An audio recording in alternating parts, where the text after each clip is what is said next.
Hello, welcome. So today we're going to be taking a little look at what was it again? PettyRevenge, oh yeah. I just forgot.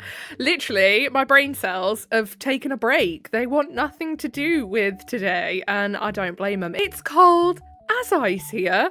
Like, what is going on? We had a day last week where it's 22 degrees. Now, I know to a lot of you that's not warm, but we are in the UK. We're talking about good old England here, where you are excited about clouds. So yeah, anyway, if that sounds like something you'd be interested in listening to with me today, then please do stick around and enjoy. And don't forget to like and subscribe, please. Thank you. And of course, little disclaimer, any opinions I give on the posts in this video are my opinions, and just that. They are just opinions, not facts, not to be taken as facts. And obviously, if you have a differing opinion, that is okay. Feel free to share it. I implore you to. Just make sure to be respectful about it, because obviously we don't have to be mean to each other just because we do not agree. Anyway, let's get into it. This first post was posted by No Toast For You too. Boyfriend's female best friend tried to sabotage our relationship. I let her lie until she exposed herself. Bit of a long one, but worth the read. I tried to sum it up as best I could. My boyfriend, M36, and I, F30, had been together for almost a year when this happened. Our relationship was genuinely good. We got along well, laughed a lot, and didn't really fight over stupid things. The only issue was one female friend of his, Tammy, F30. Aw, Tammy, what you gonna do, you nutty.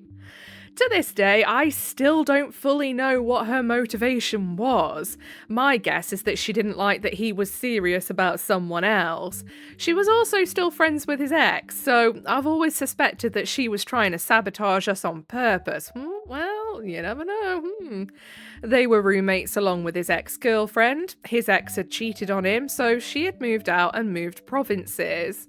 It was really obvious that she still wanted another chance, but he wasn't interested, and fair. She'd been putting it about with other people. They had been broken up for 6 to 8 months before we started seeing each other. The weird part is that Tammy and I actually became close. I liked her, which is probably why I ignored my gut instinct for so long. Whenever it was just the two of us, she'd tell me things my boyfriend supposedly said, like, "I don't think he's over his ex. He told me that." Sure, Tammy, I believe you. Many wouldn't. Just little comments that planted insecurity in my head. Around the same time, my boyfriend started acting differently toward me, and our relationship suddenly had trust issues. One time, Tammy got annoyed because he didn't want to stay out drinking with her and instead wanted to come home and hang out with me. I thought that was weird, but I brushed it off. Things grew tense between my friend group and theirs. My friends had said that they didn't like her and that I should talk to my boyfriend about some of the things that she was saying, but I didn't want to be one of those controlling people who told their partner they couldn't be friends with girls. And I was genuinely trying to fit into his group.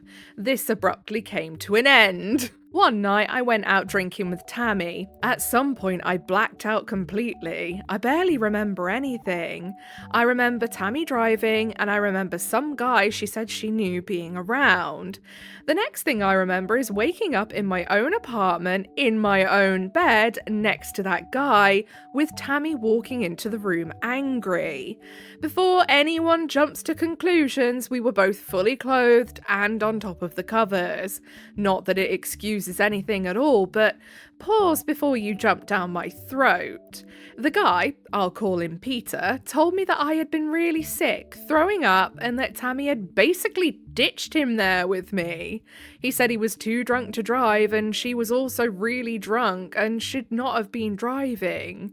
He didn't want to leave me alone because I was in bad shape. I'm also a type 1 diabetic, and he knew that. So he said he stayed because he was genuinely worried about me. I told him he probably should have called an ambulance, but I was thankful to not have been left alone, and upset that my friend put me in a terrible situation where so many things could have gone wrong. Yeah, just a bit, my goodness. After he left, I was so sick that I ended up going to the hospital. I tried multiple times calling my boyfriend, who didn't answer the phone. I then checked my call logs, and I had also called him a few times last night, but he was likely sleeping. It also took me forever to even find my phone, and it was in a really weird place, in a drawer, and after reflecting over several days, I've come to the conclusion that she likely hid it on purpose.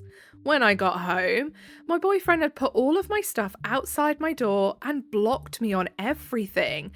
It is nefarious if this is going the way that I suspect it's going, and that Tammy orchestrated all of this. Like, that is beyond just being a shit stirrer and leaking into very sinister territory, you know? Like, oh, that is creepy. Eventually, I got a hold of him and told him I genuinely felt like I had been drugged and had no clue what happened last night. Tammy had already told him that I was all over Peter and that I slept with him. Neither of those things happened. I was furious. I knew that she had obviously set me up, perhaps even roofied me. I just couldn't prove it. Oh my goodness. So, I started piecing the whole night together. I went back to the bar and talked to the bartender, who I knew. I asked what she saw, who I talked to, everything. Then I talked to Peter, who confirmed nothing happened between us. He told me Tammy was acting weird all night, and when I started throwing up, she basically left me there with him, a man I didn't know. He stayed because he didn't know if he should call an ambulance and didn't want to leave me alone.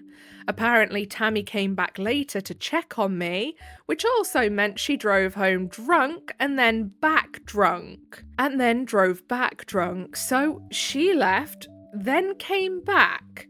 Right.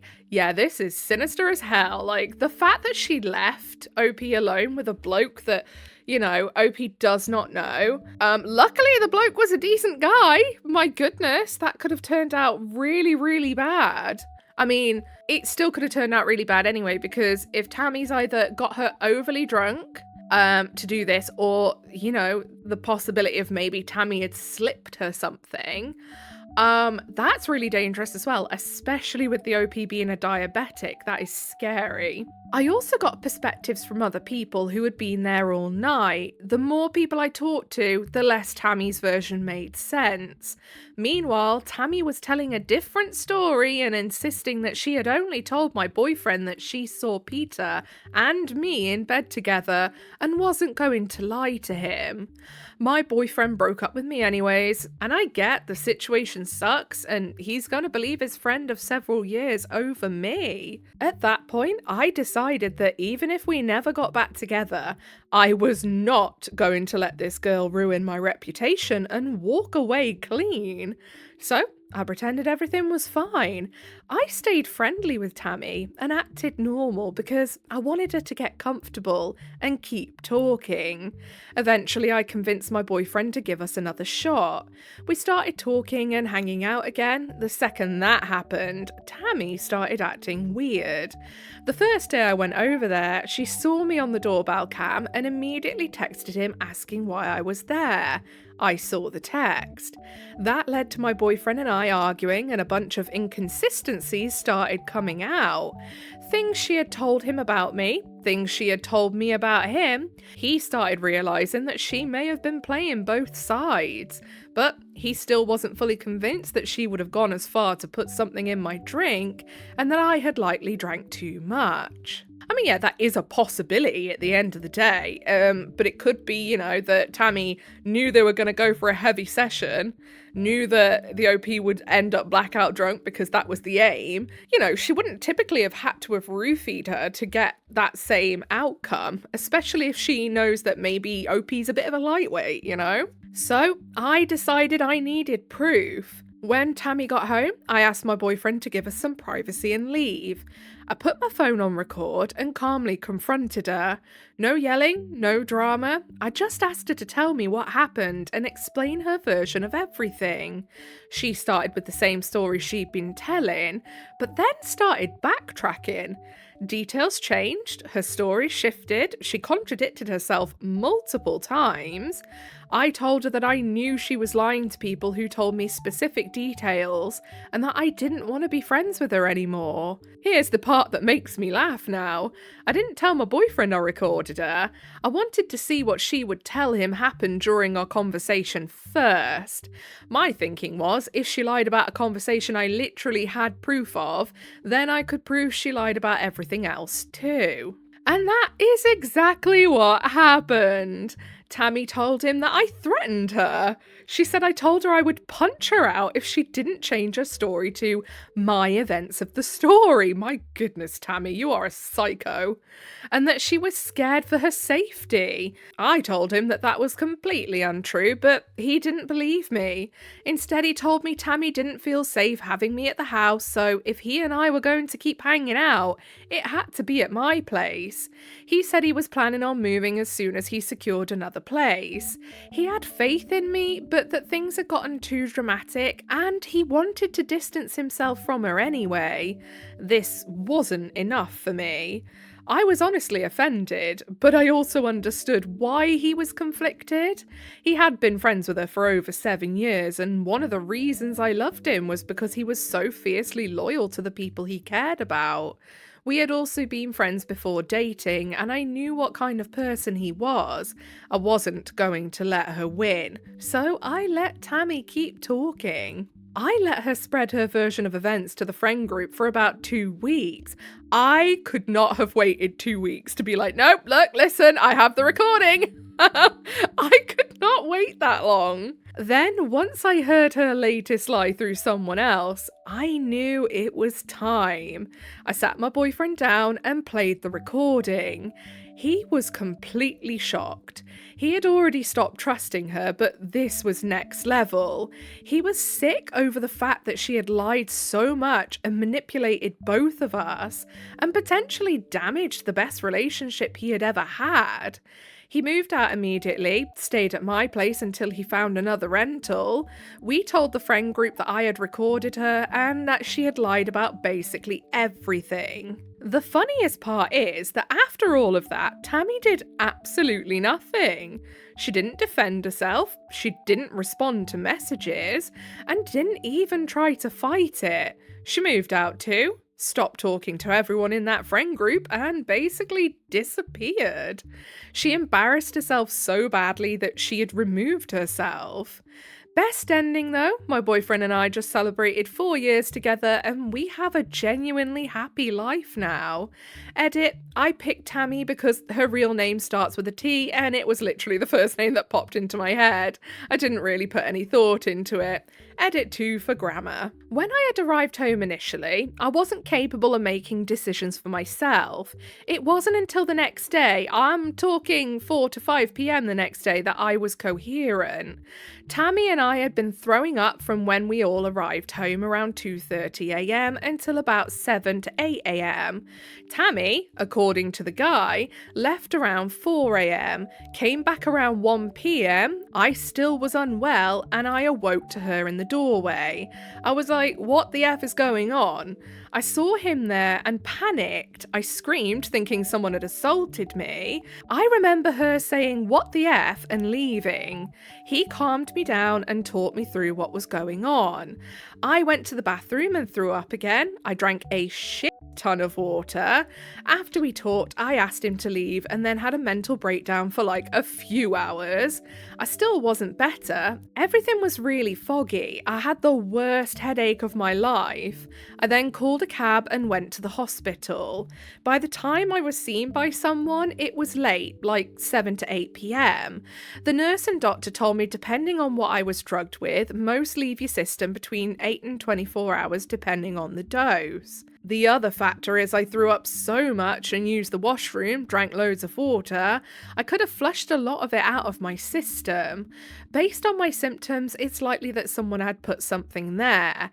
I don't doubt it was her. There's too many factors there. Yeah, I wouldn't want to say either way because I have never myself experienced it, so I wouldn't know what it feels like. And so I wouldn't be able to give my opinion on whether I thought that had actually happened. But I wouldn't put it past Tammy just to get Opie as drunk as they possibly can to have done it. But also, with how weird she apparently is, I wouldn't put it past her to do the other thing either, I suppose. Anyway, so down in the comments, Narang Kim says she moved to stop talking to everyone in that group and basically disappeared.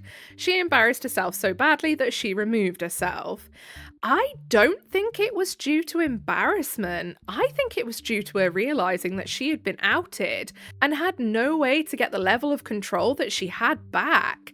She knew that she wouldn't be able to manipulate and gaslight people at the level that she had done before. Exactly. And then Carniviva says she knew she had to start scouting new friend groups ASAP and start fresh. Her cover was blown.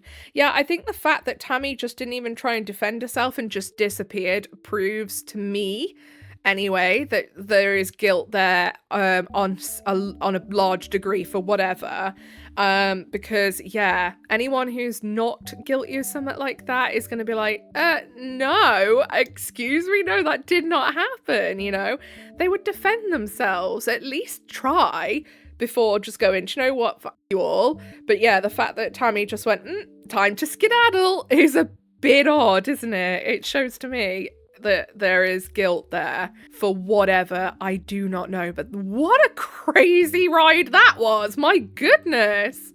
I mean, yeah, I've read stories before where there has been jealous friends, you know, but that takes the biscuit. That is psychotic. That is another level.